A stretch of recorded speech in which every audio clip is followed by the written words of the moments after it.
తత్పద తత్పదలక్ష్యార్థ శ్రీ తత్పదలక్ష్యార్థాయై నమః. తత్ అనే పదమునకు లక్ష్యార్థము. తత్ అనే పదం దేన్ని తెలియజేస్తుందో అదే పరమేశ్వరి. తత్వమసి మహావాక్యములో తత్ అనే పదం దేనిని చెప్తుందో అదే అమ్మవారు. తత్ త్వం అసి. మనం సాధన చేయవలసిందంతా ఈ 3 పదాలు కలిగిన మహావాక్యాన్నే.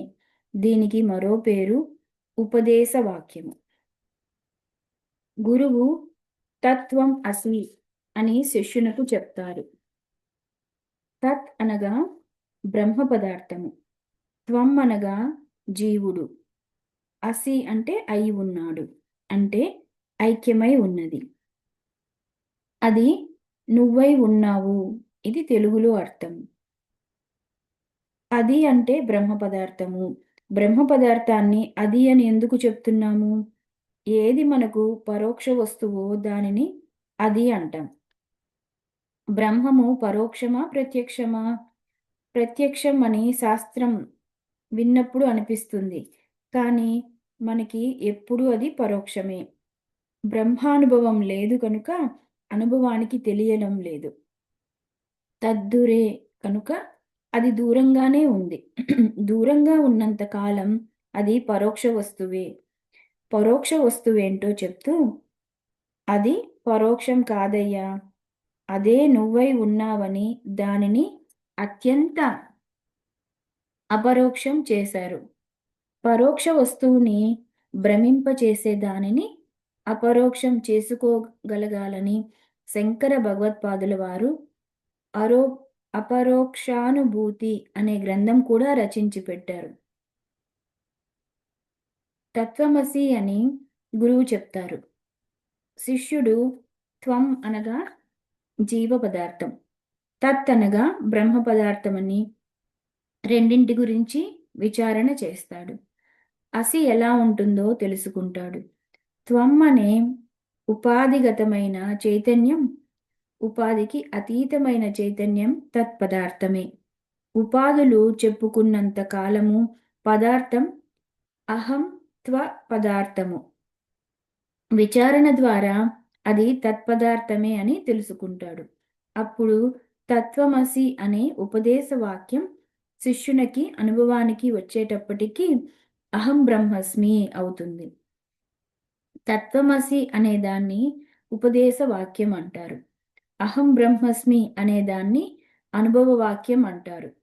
అహం బ్రహ్మ అన్నప్పుడు అహం జీవవాచకం, బ్రహ్మ పరమాత్మ వాచకం, త్వం జీవవాచకం, తత్ బ్రహ్మవాచకం. ఇప్పుడు అమ్మవారు త్వం పద వాచియ అంటే తత్పద వాచియ, తత్పద లక్ష్యార్థ అంటే ఉపాగతమైన జీవభావం కాదు, ఉపాధిని నిరసించి పట్టుకోవలసిన పరమ చైతన్యము అని. తత్వమసి అనే మహావాక్యంలో తత్ అనేది ఏ బ్రహ్మమును చెప్తున్నదో ఆ బ్రహ్మమే అమ్మ. తత్ పదమునకు లక్ష్యమై అర్థమై ఉన్నది. గాయత్రి మహామంత్రంలో మొదటి అక్షరం తత్ అనేది బ్రహ్మమే. అది అనే మాట చాలా విశేషం. ఇందాక పరోక్ష వస్తువు కనుక అది అన్నాం. అది అనడంలో ఇంకొక భావం కూడా ఉంది. ఏదైనా మాటకి అందనప్పుడు మనం అదండి ఇదండి అని చెప్తాం. అందనప్పుడల్లా అలా చెప్పడమే. వేదం దేన్నైనా స్పష్టంగా చెప్తుంది కానీ బ్రహ్మ పదార్థం దగ్గరికి వచ్చేటప్పటికి వేదం కూడా తత్ అని చెప్పి ఊరుకుంది. అది ఇది అని చెప్పలేం కనుక ప్రపంచంలోని ఒక ప్రకృతి పదార్థాన్ని నిర్దేశించవచ్చు. అమ్మ పదార్థము కాదు, ప్రకృతి కాదు.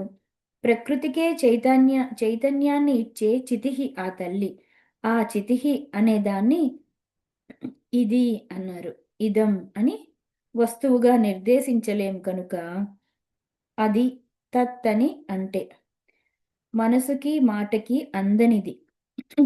యాతో వాచో నివర్తంతే అప్రాప్య మనసా సహా అనే తత్వమే తత్. ఆ తత్ ఏందంటే ఏ ఏదంటే సవితుర్వరేణ్యం. సృష్టికర్త అయిన పరమేశ్వరుని తేజస్సే తత్. తేజస్సే చితిహి అనే తత్పద లక్ష్యార్థ. గాయత్రి మంత్ర అర్థమని ఒక భావము. మహావాక్యంలో చెప్పబడే తత్ అనబడే పరబ్రహ్మ స్వరూపము. ఇది ఈ వాక్యం యొక్క అర్థము. ఆ స్వరూపం ఎలా ఉంటుంది? రూపం అంటే మనం తెలుసుకునేదే రూపము. అమ్మవారి రూపం ఏంటంటే చిదేకర రూపిణి. తర్వాతి నామము శ్రీ చిదేకర స్వరూపిణ్యై నమః. ఏకమనే మాటకి ఖండం ఏకమనే మాటకి ఖండం కానిది అఖండము అని అర్థం. ముక్కలు చేయలేని విధంగా అఖండమై సంపూర్ణమై ఉన్నదానిని ఏక అన్న శబ్దంతో చెప్పాలి. రసమనగా ఆనందమని అర్థం. ఏకరసం అంటే అఖండానంద రూపిణి. ఆ అఖండ ఆనందానికి మరొక లక్షణం ఉంది. అది చిత్. ఆ చితిహి నామం కొనసాగుతోంది. చిత్ ఏకరస అంటే చిత్ అంటే చైతన్యము, జ్ఞానము అని చెప్పుకున్నాం. ఏకరసము అంటే అఖండ ఆనందము.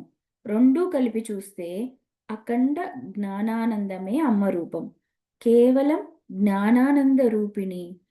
కేవల అన్న మాట చెప్పడం కోసమే ఏక శబ్దం ప్రయోగించారు. శరీరము జడము మాత్రమే. ఈ జడం ఆహా అనిపిస్తోందంటే దీనిలో చితిహి అని ఒక ఆవిడ చిదేకర స్వరూపిణిగా తిరుగుతోంది. అది ఆవిడ అసలు స్వరూపం. అదే తత్పద లక్ష్యార్థం. ఈ జడంతో తాదాత్మ్యం చెంది నేను అని ఏది అనుకుంటున్నామో అది త్వం పదం. అది జీవుడు. అది పరిహరింపవలసినదే. అది పరిహరించవలసినదే. తత్ మాత్రమే మిగలవలసినది. ఛందోగ్యోపనిషత్తులో వస్తున్న తత్వమసి మహావాక్యం ఇక్కడ ప్రతిపాదన చేయబడుతోంది. తరువాతి నామము స్వాత్మానందల విభూత బ్రహ్మధ్యానంద సంతతిః. శ్రీ స్వాత్మానందల విభూత బ్రహ్మధ్యానంద సంతత్యై నమః.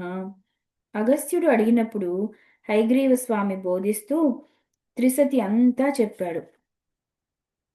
అమ్మవారు అంటే ఏమిటో ఒక్క మాటలో చెప్తాను విను అని.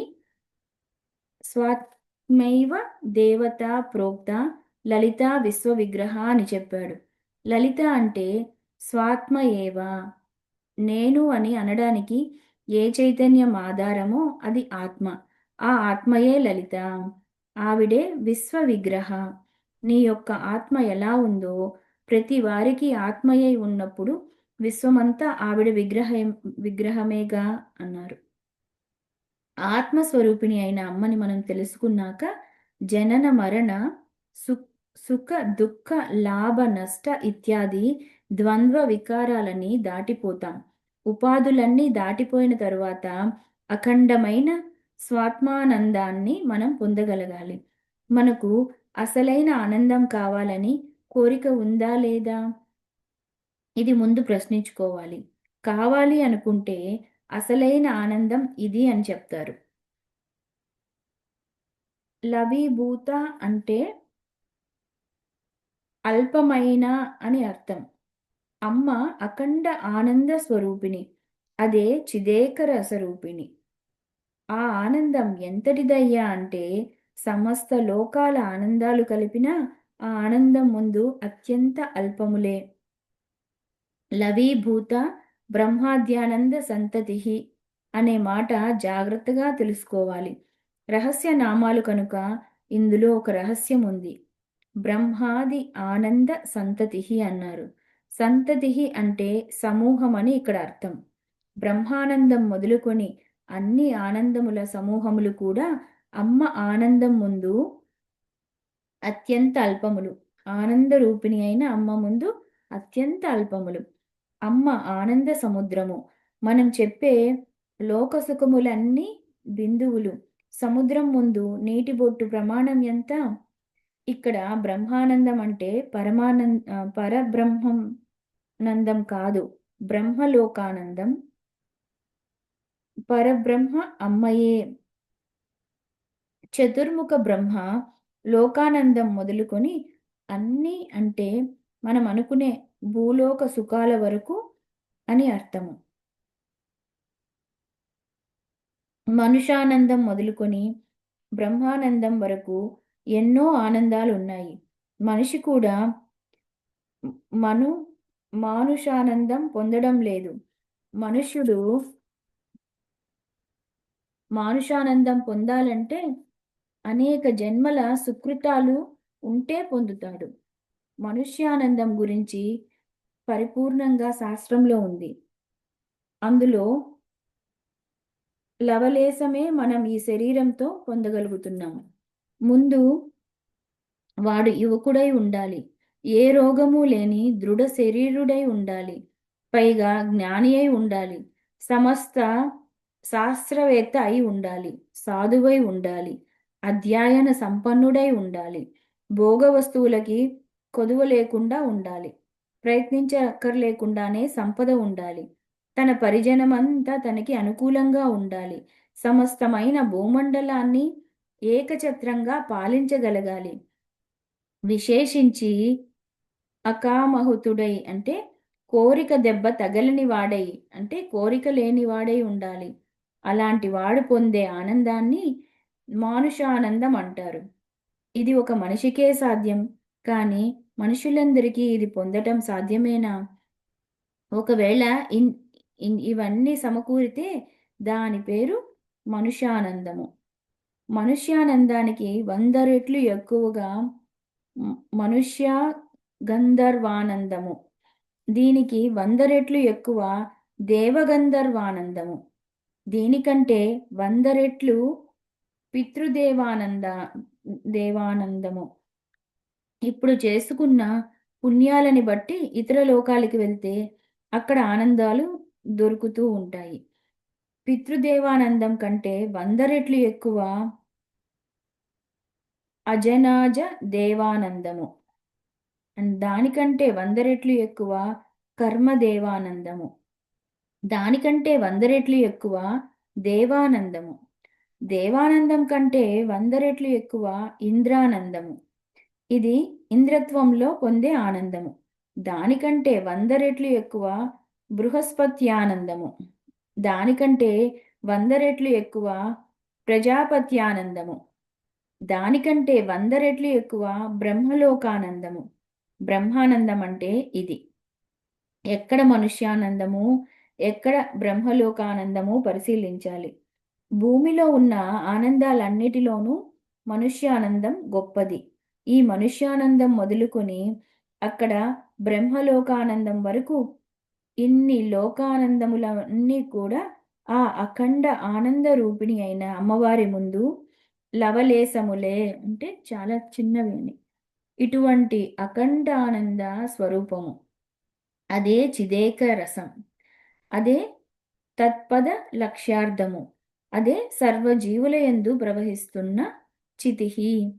ఇందులో గొప్ప ఆనందకరమైన అంశం ఏమిటంటే మనం బ్రహ్మలోకానందం వరకు వెళ్ళగలమో లేదో కానీ మన లోపల ఆ బ్రహ్మమే అఖండ ఆనంద రూపమై ఆత్మగా ఉన్నది. మనకి ఎంత పరిశీలించారా? కనుక సాధన చేసి మనం దానిని పొందగలిగితే బ్రహ్మదేవుడు కూడా పొందనంత ఆనందాన్ని పొందవచ్చు. సస్వరూపమే ఆనంద ఆనందఘనము.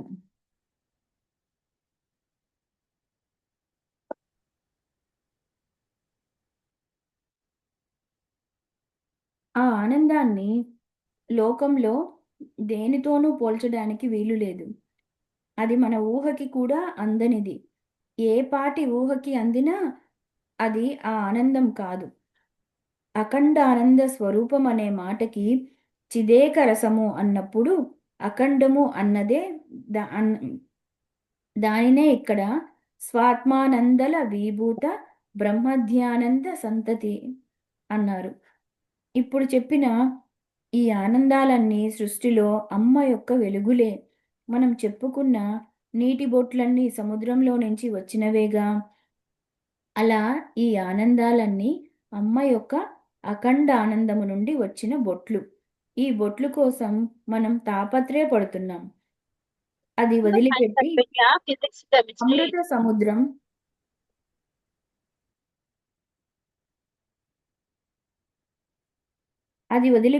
అమృత సముద్రం కోసం తపస్సు చేయవయ్యా అని ఇక్కడ మనకి చేస్తున్న ఒక బోధ. ఏతస్సైవా నందస్య ఇమాని భూతాని మాత్రా సముపజీవంతి అంటే పరమాత్మ ఆనందంలోని లేసాన్ని మాత్రమే ఇతర భూతాలు పొందుతున్నాయి అని తైత్తరీయంలో చెప్పబడిన మాట అంతా ఇక్కడ చెప్పారు.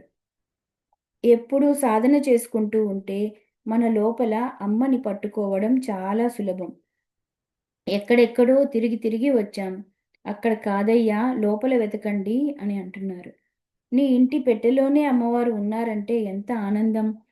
ఇంటి పెట్టెలో ఉందంటేనే ఇంత ఆనందం పడతామే, మరి ఒంటి పెట్టెలో ఉందంటే ఎంత ఆనందపడాలి? అపరిచ్ఛిన్నమైన నిర్గుణ పరబ్రహ్మానందమే తత్వతః లలితా స్వరూపం. అది మోక్షానందం. తర్వాతి నామము పరా. శ్రీ పరాయై నమః. ఇక్కడ పరా ప్రత్యక్షితి రూప పశ్యంతి పరదేవత మధ్యమా వైఖరి రూప భక్తమానస హంసిక. ఈ శ్లోకంలో 2 పాదాలున్నాయి. ఈ 2 పాదాలలో అనేక నామాలున్నాయి. ఈ 2 పాదాలు ఒక గుత్తి. పర, పశ్యంతి, మధ్యమ, వైఖరి. ఈ 4 నామాలే ఈ మొత్తం శ్లోకంలో ప్రధానమైనవి. మిగిలినవి అప్రధానమని కాదు. మనం ఈ 4ంటిని విమర్శన చేసుకోవాలి. శబ్ద బ్రహ్మ స్వరూపిణిగా పరమేశ్వరిని ప్రతిపాదిస్తున్న నామాలివి. బయటికి వినబడే నామాలన్నిటికీ వైఖరి అని పేరు. ప్రతి శబ్దం మనకి బయటికి వినబడుతోంది.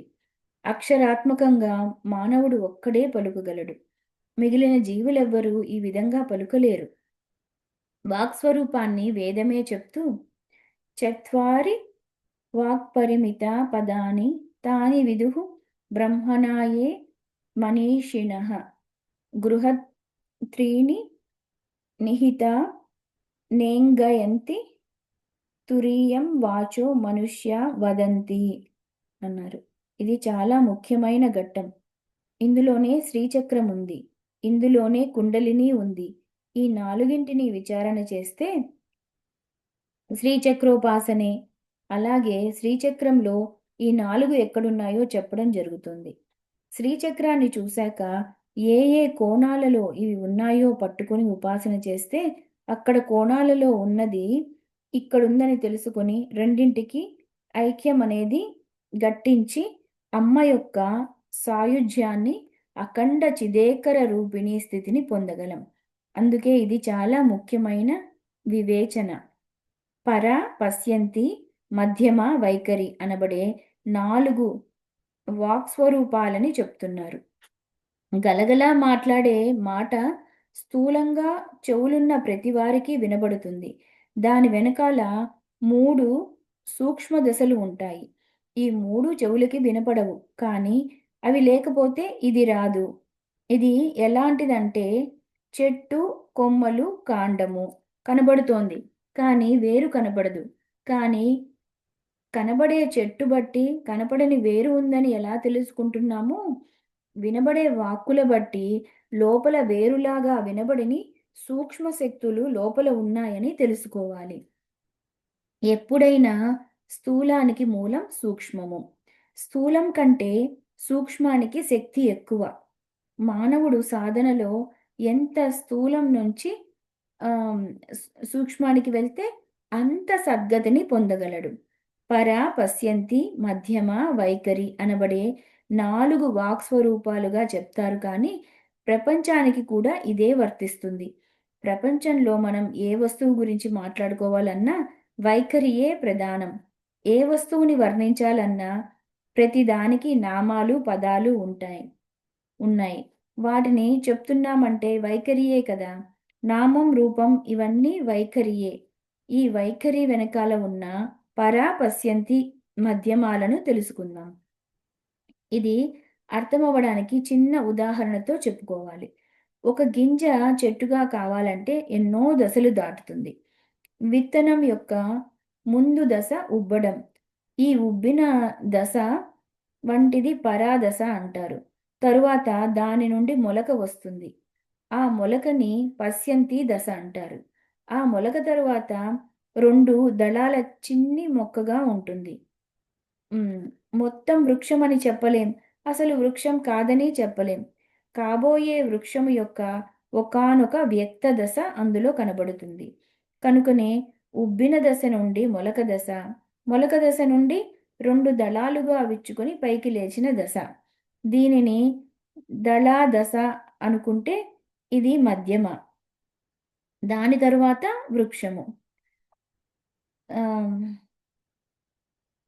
దీన్ని దళదశ అనుకుంటే ఇది మధ్యమ. దాని తరువాత వృక్షము.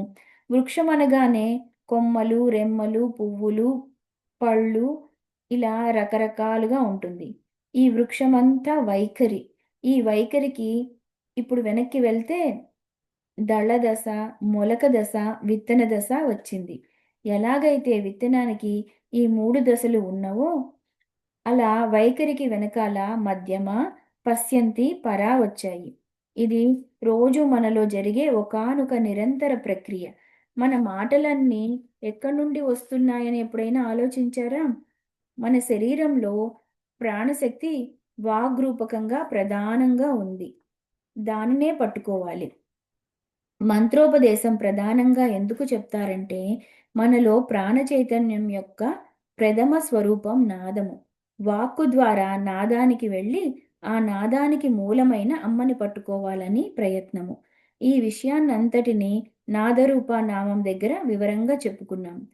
ముందు మాట్లాడాలంటే సంకల్పం రా ముందు మాట్లాడాలనే సంకల్పం రాగానే మన మెదడు దగ్గర ప్రధానంగా ఈ సంకల్ప రూపమైన చైతన్యం అందుకొని ఒక విద్యుత్ తీగలో నుంచి విద్యుత్ ఎంత వేగంగా ప్రసారం అవుతుందో అంత వేగంగా మూలాధారానికి వెళ్తుంది. ఇది జరిగే ప్రక్రియ. ప్రాణిని మొదలైన వారు శబ్దం యొక్క ఉత్పత్తి గురించి చాలా విశేషాలు చెప్తూ వారు కూడా ఇదే అభిప్రాయం చెప్పారు. పాణి మొదలైన వారు. పాణి అనే ఋషి పాణి మొదలైన వారు శబ్దం యొక్క ఉత్పత్తి గురించి చాలా విశేషాలు చెప్తూ వారు కూడా ఇదే అభిప్రాయం చెప్పారు. మాట్లాడాలి అని మనకి అనగానే హఠాత్తుగా చైతన్యం ఒక్కసారి విద్యుత్‌లా పనిచేస్తుంది. నీరులాగా అని అనలేదు. నీరు గొట్టం నుండి పడడానికి కొంత సమయం పడుతుంది. కానీ విద్యుత్ ప్రసారం కావడానికి ఎంతో సమయం పట్టదు. విద్యుత్ సంయోగం కాగానే చివరి వరకు ఎలా ప్రవహిస్తుందో, అలా సహస్రార స్థానం దగ్గర ఉన్న చైతన్యము అంత వేగంగా వెళ్ళి మూలాధారానికి అంటుకుంటుంది. అక్కడ మూలాధారం నుండి ఆ చైతన్యం బయలుదేరుతుంది. ఆ బయలుదేరిన దశని పర అంటారు. అర్థం చేసుకోవడానికి నెమ్మదిగా చెప్పుకుంటున్నాం కానీ, వైఖరికి రావటానికి అంత సమయం పట్టదు. అలా మూలాధారం దగ్గర ఉద్యుక్తమైన దశే పరాదశ అని అంటారు. అక్కడ ఇది భావదశని పొందుతుంది. భావదశ అంటే మనం మాట్లాడదలుచుకున్న భావమంతా నిర్మాణం జరుగుతుంది. ఆ విషయం మనసుకు గోచరమవుతుంది. ఆ మనసు అందుకునే దశ పశ్యంతి అంటే చూస్తున్నది అని అంటారు. అక్కడ నుండి పైకి వెళ్ళిన తరువాత దశ వైఖరికి, పశ్యంతికి నడుమన ఉన్న దశ. ఆ నడుమ దశని మధ్యమ అంటారు. ఆ మధ్య దశలో మనం ఏ భాషలో మాట్లాడదలుచుకున్నామో దానికి సంబంధించినదంతా మనలో చైతన్యము, జ్ఞానము తయారు చేసుకుంటుంది. ఏ భాష మాట్లాడుతున్నప్పటికీ దాని భావమంతా తయారవుతుంది. పూర్తిగా వాక్కులుగా వినబడదు గాని లోపలే తయారవుతుంది. అలా తయారైనది కంఠం దగ్గర నుండి బయటికి వచ్చేటప్పటికి వినపడుతుంది.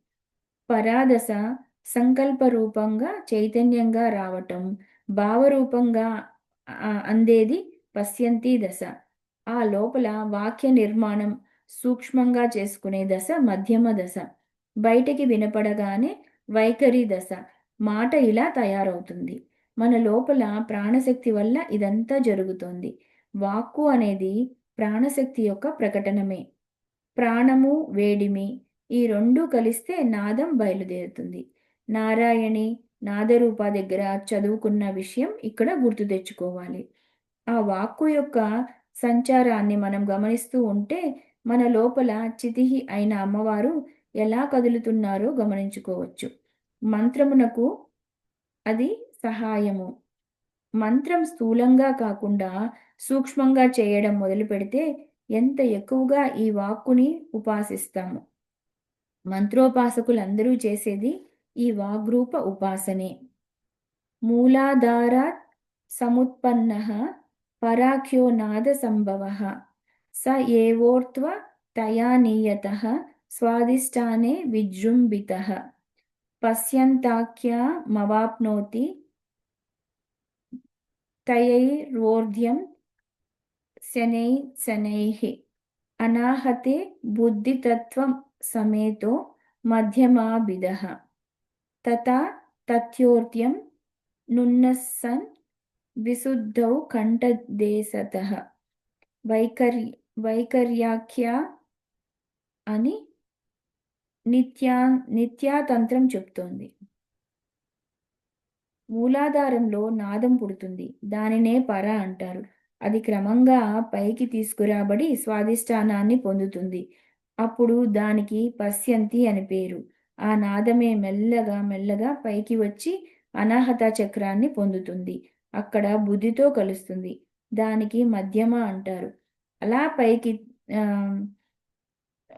అలా పైకి తీసుకురాబడిన ఆ నాదం విశుద్ధ చక్రంలో ప్రవేశించి కంఠము మొదలైన స్థానాలను పొంది వైఖరి అని చెప్పబడుతుంది అంటున్నాం.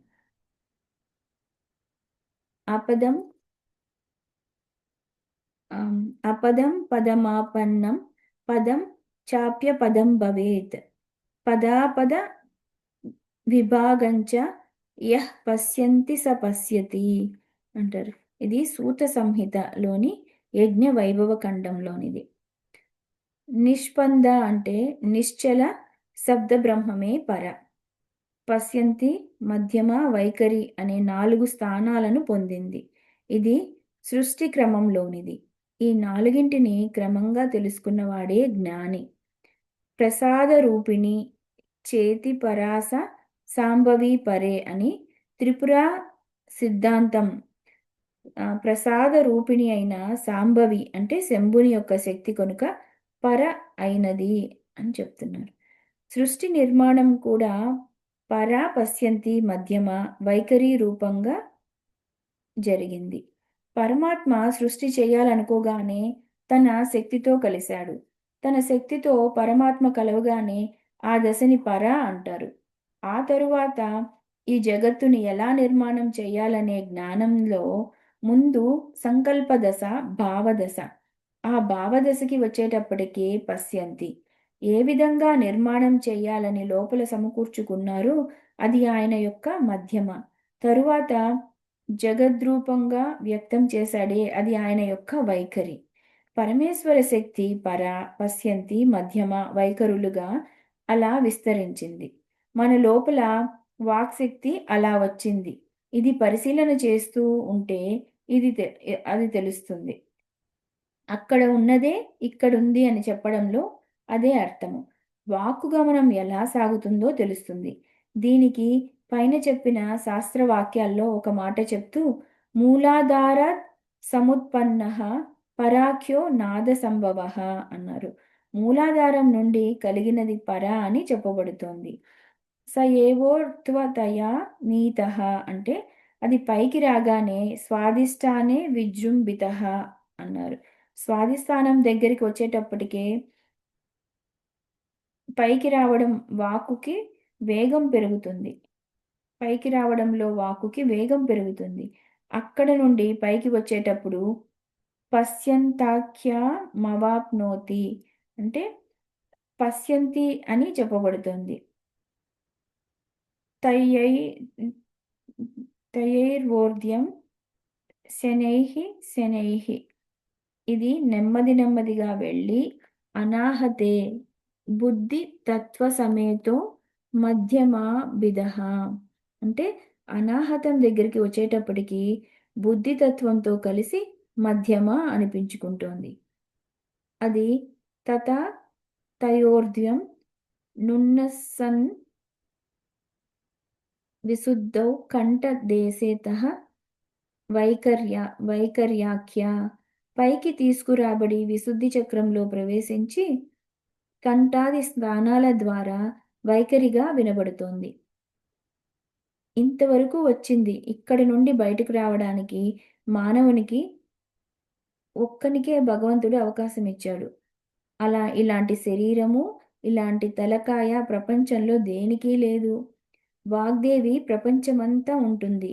రాళ్లయందు వాక్కు పరారూపంగా ఉంటుంది. వృక్షాదులయందు పశ్యంతి రూపంలో ఉంటుంది. పశువులయందు మధ్యమ రూపంలో, మానవుని యందు వైఖరి రూపంగా వ్యక్తమవుతుంది. మానవుని దగ్గరే 4 ఉన్నాయి. మిగిలిన వాటి యందు ఒక్కొక్క దశ ఉంటుంది. పర రాతితో మొదలుకొని అన్నిటిలోనూ ఉంటుంది. చత్వారి వాక్పరిమిత పదాని తాని విదుర్బ్రహ్మణాయే మనీషిణః ఎవరైతే జ్ఞానులో వారు ఈ వాక్తత్వాన్ని తెలుసుకోగలరు. గృహాత్రిని నిహిత నేంగయంతి ఆ 3 లోపల దాగి ఉంటాయి. ఎవ్వరికీ తెలియబడవు. తురీయం వాచో మనుష్య వదంతి ఆ 4వదైన వాక్కుని మానవులే పలుకగలరు. అది పలుకగలిగే జన్మ మానవునికే వచ్చింది. అది వచ్చినప్పుడు దాని మూల దశను తెలుసుకునే ప్రయత్నం చేయలేకపోతే మరి ఏ జన్మలోనూ పొందలేం. వాక్కు యొక్క పూర్ణ దశ మానవునిలో ఉంటుంది. పూర్ణత్వం ఈ శరీరంలో ఉంటుంది కనుక మానవునికి పురుషుడు అని పేరు. మనుష్యునికి పురుషుడు అనే పేరు ఎందుకు వచ్చిందంటే ఇతర జంతు జన్మల కంటే పూర్ణుడు కనుక. మనలో ఉన్న వాగ్వ్యాపార వైఖరిని మనం చూసాం. వాగ్వ్యాపార వైఖరిని మనం చూసాం. పరదేవత అని ఎందుకు అన్నారో తెలుసుకుంటే ఇంకా ఆశ్చర్యం వేస్తుంది. పర అంటే ఇది స్వాధిష్టానం దగ్గరికి వచ్చిన తర్వాత అనాహతం దగ్గర నుండి ఎలా ప్రయాణిస్తుందో గమనించాం. షట్చక్రాల గురించి తెలియని వారికి కూడా ఇవి ఉంటాయి. గుండెకాయ నుంచి గుండెకాయ గురించి పూర్తి అవగాహన లేని వారికి కూడా గుండెకాయ ఉంటుంది. కానీ దాని గురించి వైద్యునికి మాత్రమే తెలుస్తుంది. అలాగే కుండలిని అందరికీ ఉంటుంది. కానీ దాని గురించి యోగులకు మాత్రమే తెలుస్తుంది. తెలుసుకుంటే మనం కూడా యోగంతో బాగుపడతాం. విమర్శ రూపిణి అంటే ఇదే. విమర్శగా వ్యాపించి మనలో సంచరిస్తున్న శక్తిని తెలుసుకుంటున్నాం. శక్తితో కూడిన పరమాత్మని పర అనాలి.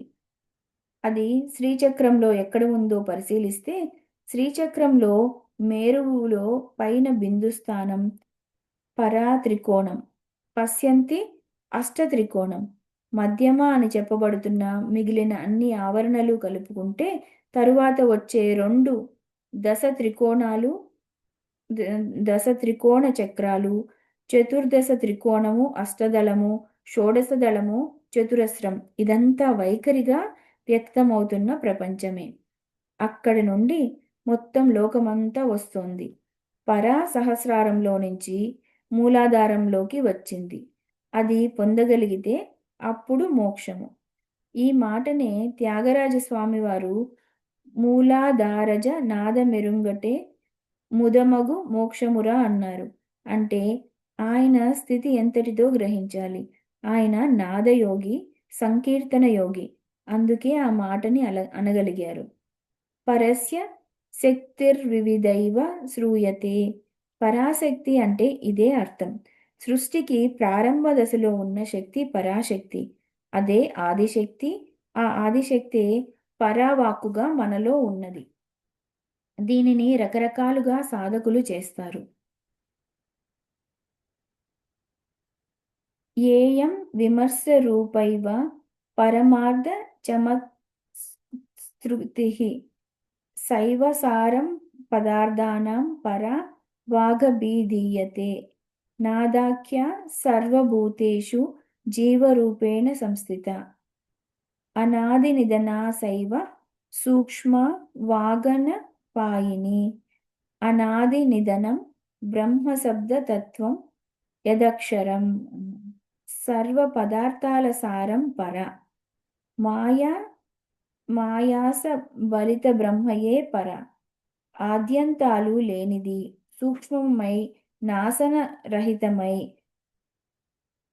శబ్దతత్వమైన అక్షర బ్రహ్మమే నాదమనే పేరుతో సర్వభూతములలో జీవరూపంలో ఉన్నది. సహస్రార కమలే శివశివేన సహ మోదతే. సచావస్థ పరాజ్ఞేయ శైవ నిర్వృత్తి కారణం. కుండలిని శక్తి ఉత్థానమై బ్రహ్మ విష్ణు రుద్ర గ్రంథులను భేదించుకొని సహస్రారంలో శివునితో ఐక్యాన్ని పొందే నివృత్తి కారణమైన స్థితియే పర. ఆది భౌతికంగా పరా పశ్యంతి మధ్యమ వైఖరులే కామరూప పీఠం, పూర్ణగిరి పీఠం, జాలంధర పీఠం, ఓడ్యాన పీఠం అని నిత్యాహృదయం చెప్తోంది.